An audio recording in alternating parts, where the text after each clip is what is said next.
Pedreiro é suspeito de praticar 4 feminicídios em Votorantim, interior de São Paulo.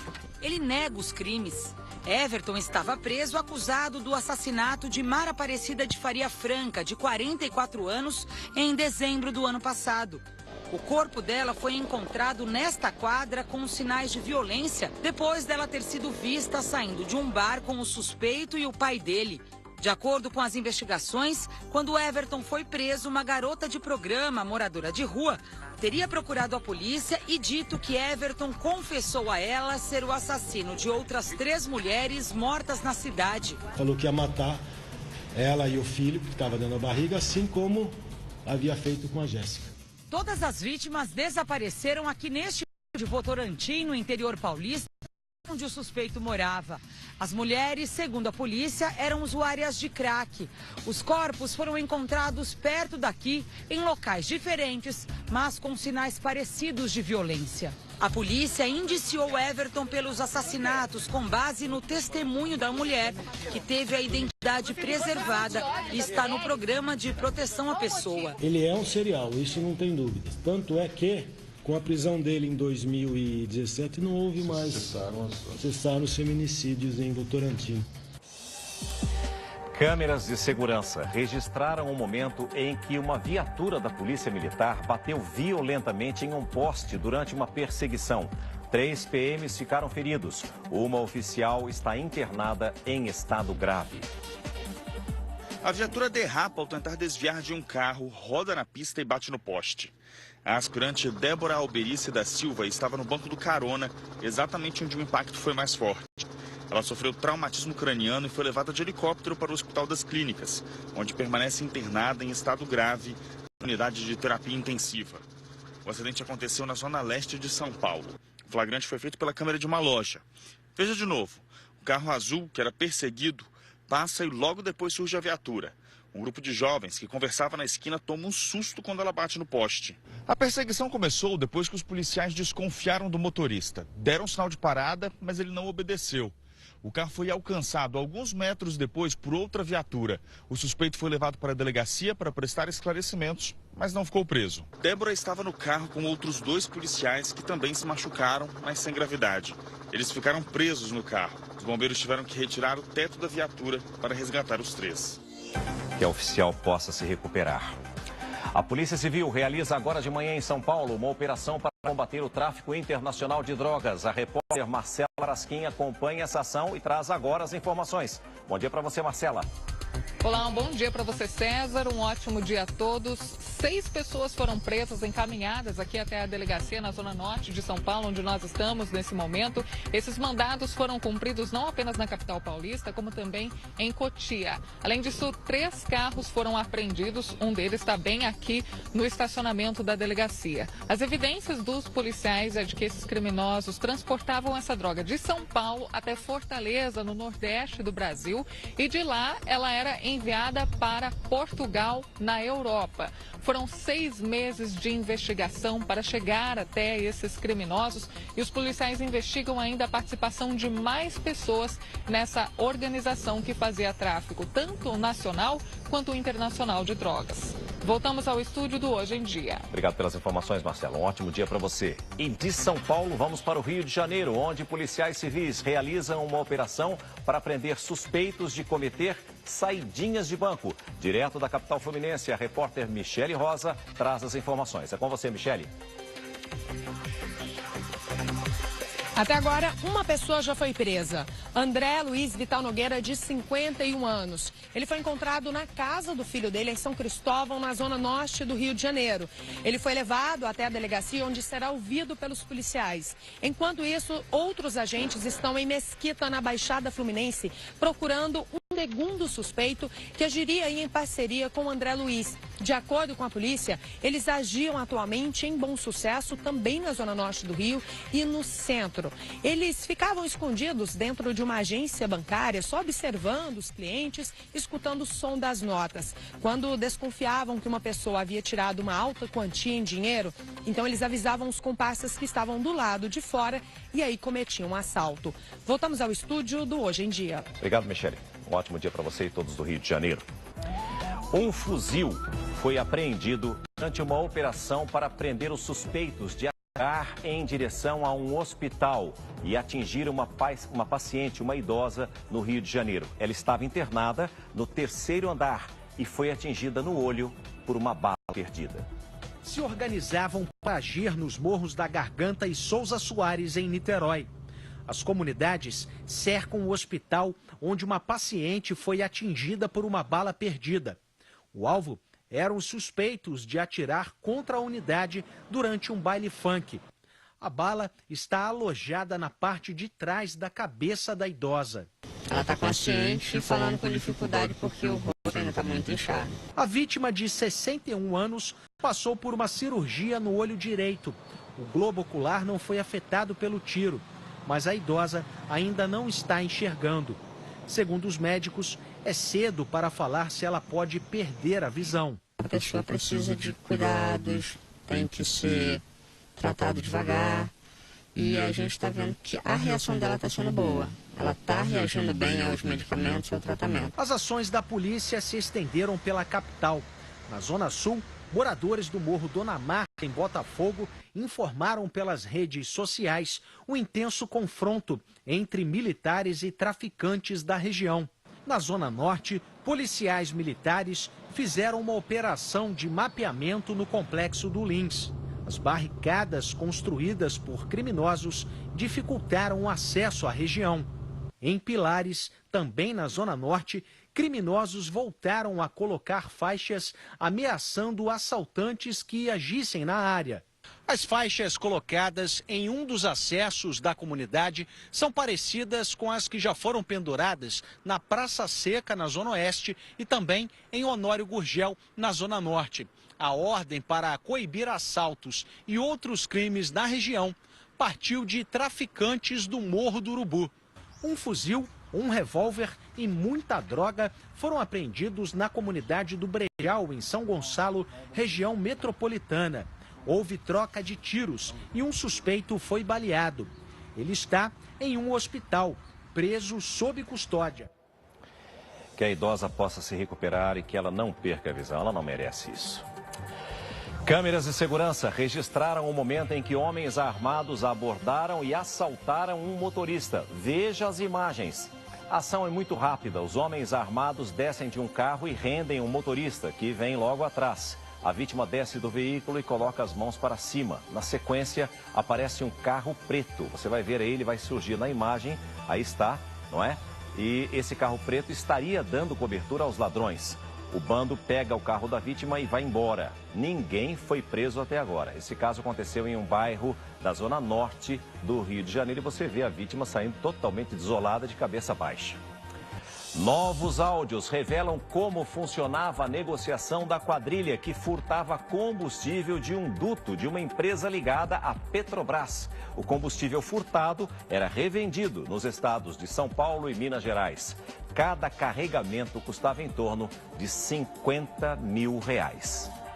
A quadrilha tinha equipamentos sofisticados e conhecimento da técnica para perfurar os dutos da Transpetro, empresa ligada à Petrobras, e extrair o combustível de forma criminosa, como mostram essas fotos cedidas pela Polícia Civil.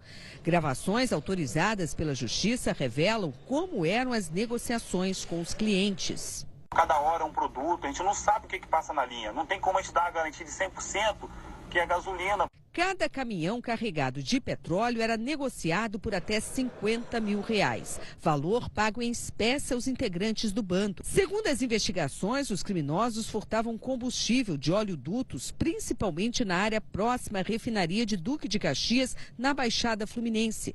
De lá, o produto era transportado em caminhões. A rota começava no Arco Metropolitano, seguia pela Via Dutra, principal rodovia do país, até chegar aos estados de São Paulo e Minas Gerais.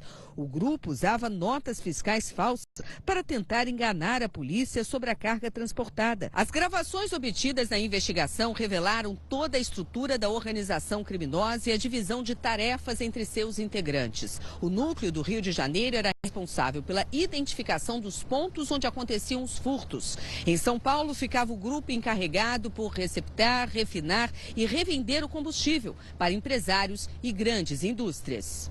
No início desse mês, a Polícia Civil e o Ministério Público prenderam em São Paulo Claudionor Inácio da Silva, apontado como chefe do grupo. No Rio foram presos Manuel Maia e Bruno de Paiva Santos. Eles seriam os responsáveis pela atividade de operação das máquinas para a retirada de combustível. Jorge Felipe da Silva Paz é considerado foragido da Justiça. Entre junho e julho desse ano, foram detectadas 42 perfurações clandestinas feitas pela mesma quadrilha. Desde a operação até o final de semana passado, nós não tivemos um furto ocorrido nos oleodutos da Transpetro. Depois de uma denúncia anônima, 16 pessoas foram presas suspeitas de desmatar uma área de proteção ambiental em São Paulo. Veja. As fotos mostram que várias árvores nativas já tinham sido cortadas. Até um acampamento que serviria de apoio estava sendo montado no local. O vídeo feito pela própria Guarda Civil Ambiental mostra os homens que foram flagrados suspeitos de desmatar a área de preservação. O desmatamento foi registrado em uma área de vegetação, próximo a uma avenida na zona norte de São Paulo. Cerca de 200 pessoas desmatando, demarcando essa área aí que está localizada, inclusive, aí, nas proximidades de uma área de preservação permanente. Os 16 homens detidos foram levados para a delegacia do Departamento de Polícia e Proteção à Cidadania. Uma denúncia anônima fez com que os agentes fossem até o local. O desmatamento seria para a construção de moradias irregulares. E por causa da baixa umidade do ar, o Centro-Oeste está em alerta. Em algumas cidades, os índices chegaram perto dos registrados em regiões de deserto. A fumaça das queimadas cobre os prédios de Goiânia. Resultado de quase 2.000 incêndios florestais no mês de julho e nos primeiros dias de agosto.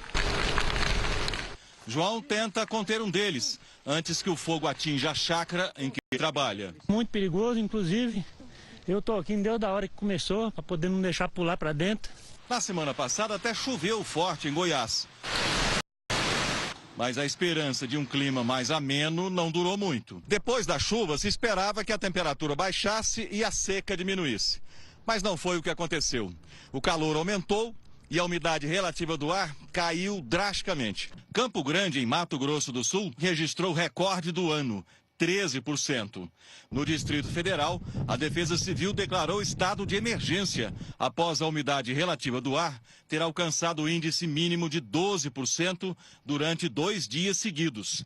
Segundo a Organização Mundial de Saúde, índices inferiores a 60% já trazem riscos. O Instituto Nacional de Meteorologia emitiu alerta vermelho para a região, o que indica ameaça à saúde e possibilidade de novos incêndios. Quando nós temos umidade relativa do ar abaixo de 30%, ventos com velocidades acima de 30 km por hora e temperatura acima de 30 graus Celsius, são as condições perfeitas para a propagação de fogo. Perigo no céu. Balões que circulam perto do maior aeroporto do país colocam em risco a segurança aérea em Guarulhos, na Grande São Paulo. Só neste ano já foram registradas 52 quedas de balões na região.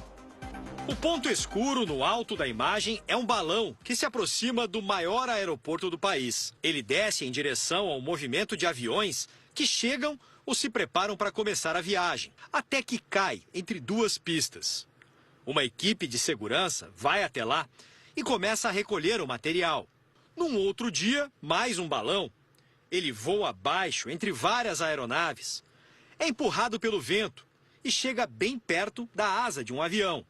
Agora o flagrante é de um balão que pegou fogo logo depois da queda. A brigada de incêndio age para apagar as chamas e os aviões passam em meio à fumaça. Dependendo do tempo que eu levo para a retirada desse balão, eu vou ter um impacto na operação enorme. Se for na pista, eu tenho que interromper as operações de pouso e decolagem. Na central de monitoramento do aeroporto em Guarulhos, a vigilância é permanente. É uma situação que se repete com frequência.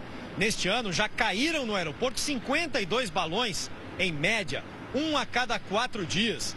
E nessa estatística, nem estão incluídos os que passaram sobre as pistas e foram parar em bairros vizinhos, e que no caminho cruzaram a rota de aviões que pousavam e decolavam daqui.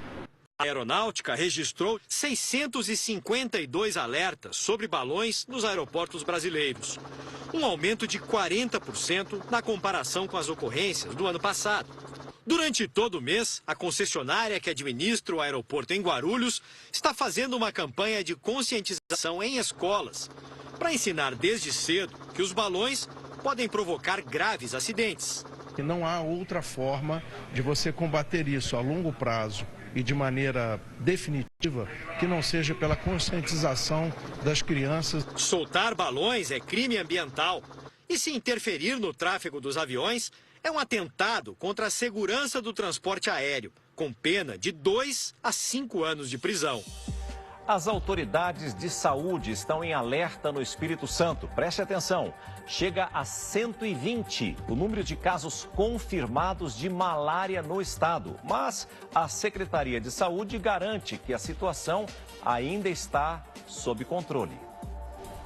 Uma nova remessa de medicamentos e testes rápidos para a malária foi enviada ao oeste do estado. Todos os casos foram identificados na zona rural. A malária é uma doença febril transmitida pela picada de um mosquito infectado, atingindo o fígado e o sangue. A velocidade de você fazer o diagnóstico é fundamental na malária. Quanto mais rápido você fizer, melhor para combater a doença. 120 casos já foram confirmados no estado, 96 no município de Vila Pavão e 24 em Barra de São Francisco, cidade vizinha. A Secretaria de Saúde do estado disse que o surto da doença vem perdendo força e que o problema foi controlado. O surto de malária foi identificado no início de agosto, quando um senhor de 77 anos morreu, vítima da doença. Dona Maria da Penha afirma que houve dificuldade no diagnóstico do marido. Aí eu falei, doutor, o que deu o exame? Ele falou, tá com a dengue que ele tá forte. Aí depois, agora no final, falou que tá com esse negócio de malária. Equipes de saúde concentram esforços nas áreas de risco. Já em Manaus, a preocupação é com o avanço do sarampo. Foram mais de 120 novos casos em uma semana. A capital do Amazonas está em situação de emergência e já registrou a morte de um bebê de 7 meses pela doença. Agora, já são 723 casos confirmados de sarampo na cidade. A vacinação nas escolas municipais ainda não atingiu a meta estipulada de 80%. E os ministérios públicos, federal e estadual, recomendaram a convocação de responsáveis pelos alunos que devem apresentar os cartões de vacinação das crianças e adolescentes para comprovar a imunização. Em caso de omissão, os pais podem ser punidos. Um levantamento aponta que nos últimos 8 anos, hospitais de todo o país fecharam cerca de 34 mil leitos. Uma das situações mais críticas é na Bahia, onde 90% da população depende da saúde pública. Tainá, de 22 anos, tem dificuldade para respirar. A pressão está alta e a mãe da gestante se desespera. Depois de 2 horas em trabalho de parto na recepção do hospital, o bebê nasce ali mesmo. A ajuda vem de outros pacientes, que também aguardam atendimento. Segurem o menino! Só aí a jovem é levada pela equipe médica. Segundo a direção do Hospital Estadual Menandro de Faria, na região metropolitana de Salvador, não havia vagas disponíveis pelo SUS naquele momento, nem obstetra no local. A falta de leitos no SUS é um problema nacional. Nos últimos 8 anos, hospitais de todo o país fecharam cerca de 34 mil leitos, uma redução de 11%. No mesmo período, a população cresceu 8%, ou seja, mais gente para menos vagas. O Conselho de Medicina diz que o dinheiro repassado pelo SUS não é suficiente para a manutenção dos hospitais. Frustrante muitas vezes a gente fazer o relatório durante semanas e o paciente não ser atendido, a gente sabendo que ele está precisando. A Bahia tem uma das piores situações do país. Fechou quase 2 mil leitos desde 2010. Aqui, mais de 90% da população depende da saúde pública. É o caso de João, que descobriu uma doença na coluna que o impede de caminhar. Eu não ando mais direito, Só levanto da cama para ir no banheiro tomar banho quando alguém me leva. A mãe dele, Carmen, conta que João está internado há 1 mês numa unidade de saúde básica. É necessário que ele seja transferido para um hospital com UTI para fazer uma cirurgia. Mas a família também não encontra vagas. Meu filho sempre foi um menino sadio, meu filho serviu a marinha, meu filho dançava valsa, né? Meu filho nessa situação que não sabe se vai andar mais. A Secretaria de Saúde da Bahia reconheceu o problema da falta de leitos, mas disse que 7 hospitais foram construídos no estado nos últimos 3 anos. No total, foram abertas 1.400 vagas. O serviço móvel de urgência está prejudicado nesta manhã na maioria das cidades gaúchas. Os telefonistas do SAMU no estado entraram em greve ontem à noite. Os trabalhadores de uma empresa terceirizada alegam que estão há 2 meses sem receber salários e que há 1 ano eles sofrem com os atrasos nos pagamentos. A Secretaria de Saúde do Rio Grande do Sul confirmou a greve e informou que outros servidores foram remanejados para manter, na verdade, o atendimento.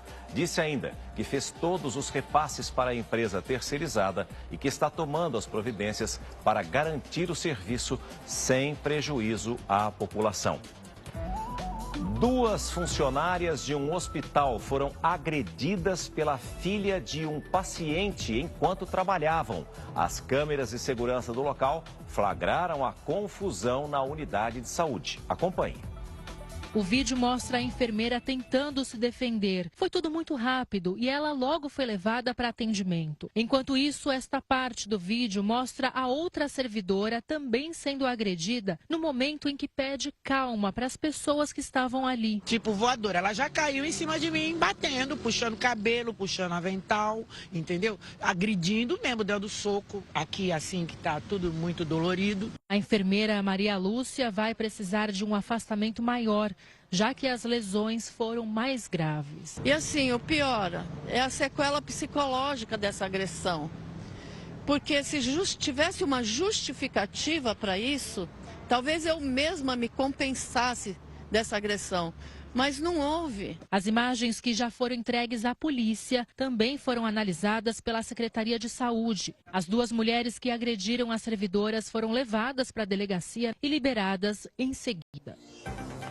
Policiais foram presos suspeitos de integrar uma quadrilha que controlava mais de 300 pontos de jogo do bicho na região metropolitana do Rio de Janeiro. A investigação apontou que o grupo era tão organizado que oferecia plano de saúde para os colaboradores e uma central de relacionamento para os clientes. Uma empresa familiar que foi passada de uma geração para outra na última década. Os atuais diretores, os irmãos Luiz Anderson Azeredo e Alexandre Azeredo.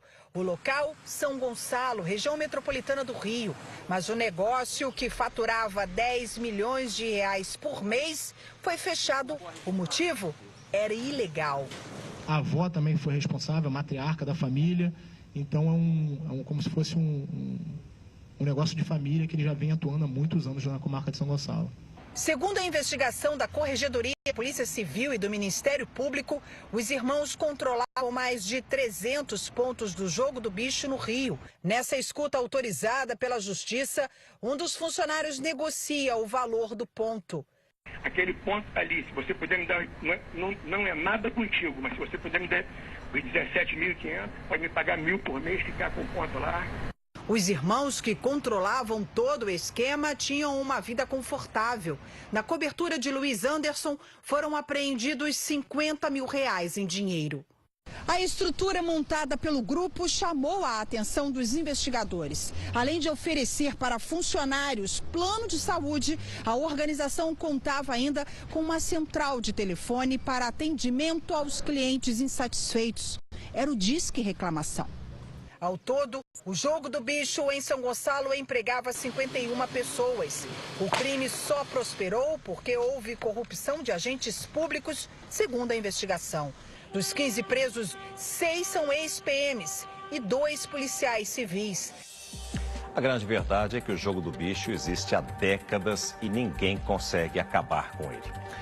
Já em outra investigação, um ex-policial civil foi preso suspeito de chefiar uma quadrilha que explorava prostituição de menores na região metropolitana do Rio de Janeiro. Vamos voltar a falar com a repórter Michele Rosa, que está na capital fluminense e traz as informações. É com você, Michele.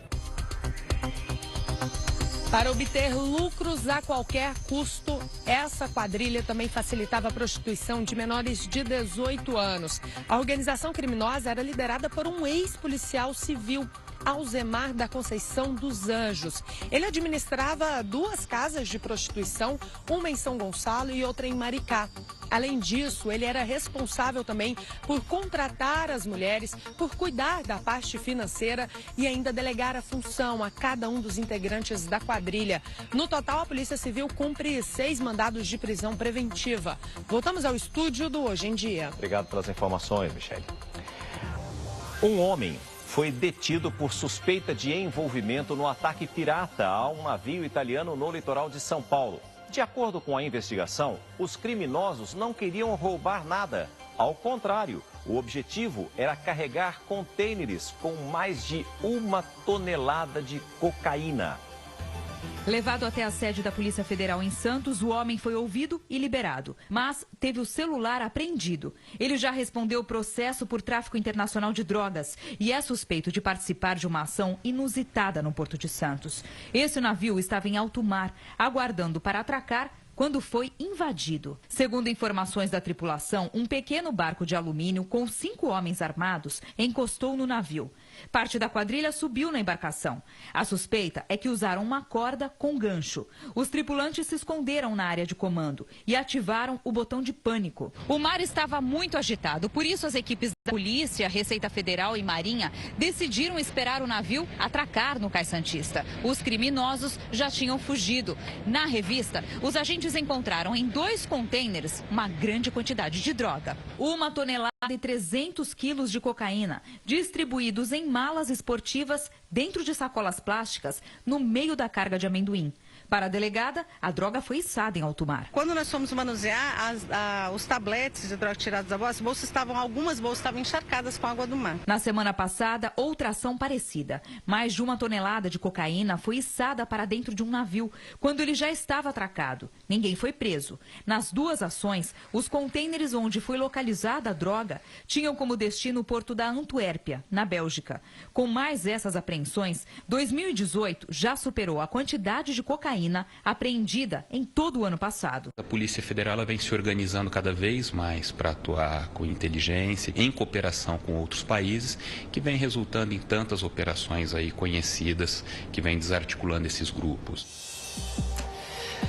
Hoje em Dia faz agora um alerta sobre a importância de estarmos sempre vigilantes. É preciso redobrar a atenção para não ser alvo de assaltos, que somente em São Paulo acontecem a cada 2 minutos. Não tem mais hora ou ocasião específica. É quando os criminosos bem entendem. Basta uma distração e eles agem. Até quem se considera cuidadoso admite agora que os ataques são menos previsíveis. Na reportagem de Ana Paula Neves, você vai conhecer exemplos de situações que favorecem o ladrão e dicas de um especialista para evitar ser roubado. Então, preste bem atenção. No relógio do crime, o tempo corre a favor dos bandidos. Uma pessoa é assaltada a cada 2 minutos no estado de São Paulo. Ao longo de 1 hora, já são 30 vítimas. Quando o dia acaba, mais de 700 tiveram pertences roubados por indivíduos violentos. Há poucos dias, a Bruna, que prefere não ser identificada por medo de represália, foi assaltada na frente da casa dela, em plena luz do dia. Bruna, você não estranhou nenhuma movimentação desse bandido que chegou de bicicleta? Não estranhei. Tinha gente passando na rua, tinha gente nas casas. Eu sempre sou muito atenta. E ele veio de bicicleta. E ele veio, do jeito que eu tava, ele veio por trás. Então eu não reparei ele chegando. E mesmo se eu tivesse reparado, uma pessoa na bicicleta. E uma pessoa só, não eram 2, 3, eram 1. Então eu não vi. Não vi mesmo. Os criminosos buscam qualquer oportunidade quando saem pelas ruas em busca de vítimas. Atacam quem caminha pela calçada, cidadãos que entram ou saem do carro, de dia ou de noite. Bruna foi assaltada às 4h30 da tarde do penúltimo domingo. Ele chegou por trás do carro, gritando, vai pro chão, assalto, larga as coisas. Câmeras registraram a ação. O bandido de bicicleta se aproxima dela e do irmão, que retiram compras do porta-malas do carro. O criminoso aponta a arma para os dois, pede celulares, a chave do automóvel. O irmão dela é obrigado a colocar a bicicleta do assaltante dentro do veículo que será roubado. Tudo acontece em menos de 2 minutos. Eu ando muito atenta, o tempo todo, muito atenta. Tem alguns cuidados com chave, com bolsa. Ando muito atenta mesmo. Talvez tenha sido uma distração não ficar atenta num domingo, 4h30 da tarde. Com a rua cheia. Com a rua cheia. Eu sou muito atenta à noite. Entrar e sair de casa, seja a pé ou de carro, é a situação de maior vulnerabilidade, segundo esse especialista em segurança. Geralmente o bandido queria assaltar uma residência quando você não estava na residência. Então ele queria levar eletrodomésticos ou algum quadro ou alguma coisa que ele encontrasse, televisão, um computador. Hoje não. O bandido quer que você esteja, porque você estando, você vai dar mais informações para ele do que você tem de valor na casa, onde você tem um relógio de valor, onde tem uma joia de valor, se você tem algum cofre, saiba abrir, porque ele vai te forçar a abrir. E muitas vezes ele te leva porque ele quer dinheiro. Ele quer dinheiro, ele quer ir com você no caixa eletrônico sacar dinheiro. Apesar de conhecer bem o assunto, ele também foi alvo de criminosos. Eu estava voltando para minha casa, eu achei estranho que a casa o portão estava entreaberto. Eu liguei em casa, não tinha nem, achei que nesse horário não deveria ter ninguém em casa mesmo e não tinha. Aí eu liguei para a polícia. Olha. E por sorte a polícia chegou rápido e conseguiu prender os bandidos. Tinham homens dentro da sua casa? Tinham homens dentro da minha casa roubando minha casa. Outra oportunidade de assalto a residências, o momento da entrega de encomendas. A instalação de uma gaveta passa-volumes, como essa, pode ser bem útil. É uma obra relativamente simples, Sim. que pode ser feita em uma casa e que não requer um investimento tão alto, não é, Nilton? É realmente mais ou menos tranquilo. O ideal, normalmente, a gente fala para fazer de um tamanho que caiba uma pizza e que caiba, por exemplo, uma PET de 2 litros. Por conta da segurança, muitos donos de residências estão até mudando a arquitetura dos domicílios. Nós estamos em uma área que é chamada de clausura. O que é isso exatamente? Foi colocado aqui um relógio de medição de alguns serviços para que o funcionário de empresas de água, de luz e também de gás possa entrar nessa espécie de casinha sem que os moradores tenham contato com esse profissional. Então, o nosso cinegrafista Ricardo Unger vai mostrar para vocês como é que seria essa entrada. Então, veja que o profissional iria aí dentro, conseguiria ver o que está indicado nos relógios, faria o trabalho dele tranquilamente e o morador sequer teria conhecimento da presença desse indivíduo. Se fosse alguém de bem, ótimo, o trabalho estaria concluído. Agora, se fosse um bandido, certamente escolheria um outro endereço. Alguns instalam os relógios de medição na fachada dos imóveis, além de outras medidas preventivas. Aqui a gente tem um exemplo, uma casa tem iluminação, que é um bom fator de inibição para o bandido, tem câmera, essa iluminação ajuda na gravação e a câmera também é um bom fator de inibição. A gente tem cerca elétrica sobre o portão, que também inibe o bandido. Câmeras que tenham boa qualidade de imagem e possam ser acessadas mesmo fora da residência, pelo celular, por exemplo, são ferramentas importantes na prevenção a assaltos na entrada e saída de casa. Assim, observando o que acontece no entorno, o cidadão tem a oportunidade de mudar os planos. Normalmente as pessoas deixam isso gravando na própria residência e sempre, todos os assaltos, 99% o bandido leva a gravação das imagens também. Então é ideal que você tenha essa gravação remota, ou em outro lugar, físico, ou gravando elas na nuvem. Então você tem algum poder de reação, o que passar para a polícia. Bruna levou as imagens do assalto para a delegacia. Como a gente tem vizinhança solidária, tem algumas câmeras na rua. A gente nunca fala onde estão as câmeras, mas tem câmeras particulares na rua. A gente entregou os vídeos para a polícia. A polícia falou para mim que se prendesse me chamaria para fazer reconhecimento, essas coisas. Então? Mas não nada. te ligaram? Nada. Ou seja, esse bandido continua solto? Continua solto. Ter sido vítima de um roubo em plena luz do dia, na porta de casa, a fez repensar a rotina. Se eu já era atenta, se eu já treinava para me defender, se eu já prestava muita atenção no meu entorno para isso não acontecer comigo, agora eu tô triplo. Eu tenho cuidado para sair, eu tenho cuidado para entrar. Se eu vejo uma movimentação estranha na rua, eu não saio. Se eu percebo que tá diferente, eu ligo pro vizinho, ligo pro outro, ligo pra polícia, ligo pra GCM. A gente acaba tendo alguns cuidados maiores. Minha saudosa mãe dizia, a ocasião faz o ladrão. Isso na época, hoje em dia, meu Deus do céu. Tragédia na Itália, uma ponte com mais de 50 anos desabou em Gênova, ao norte do país, matando pelo menos 11 pessoas. Em instantes, você confere as últimas informações sobre esse desastre. Antes, tem um recado da Renata Alves. Meu povo, olha essa medida aqui. Você já pensou em perder até 8 centímetros de barriguinha em apenas